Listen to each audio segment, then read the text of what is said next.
Добрый вечер. В эфире информационный выпуск Амшипшара. Сегодня в программе «Школа, набережная, чайные плантации. Рабочая поездка президента в Очимчирский район». Правительство одобрило проект госбюджета. Теперь слово за парламентом. Репортаж заседания Кабинета министров.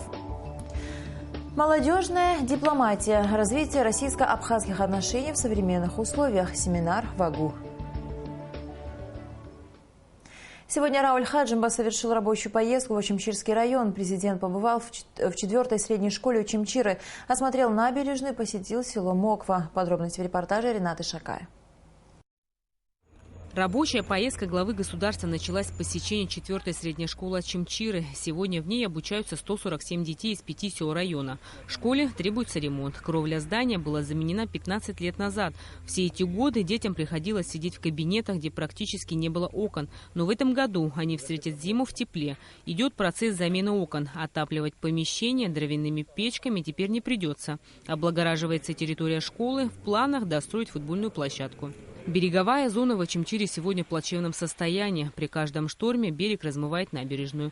И вода подступает к проезжей части. Без государственной поддержки эту проблему не решить, говорит глава администрации Очимчирского района Хрип Жупо.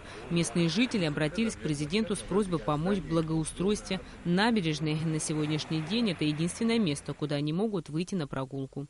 Надо воссоздавать те производства, которые занимались работами по выпуску с разных сооружений бетонных, которые способствовали тому, чтобы потом сохранить эти наши береговые вот эти полосы все. И речные вот эти все берега, которые в свое время тоже потребуют определенных работ.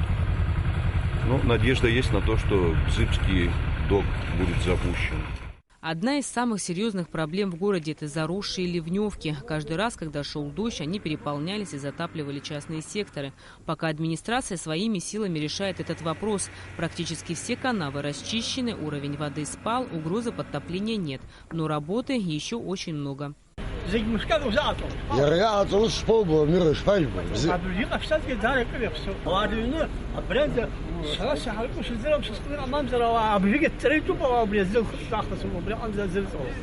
Начало вот всех этих работ положено, и нужны соответствующие финансовые средства, возможности.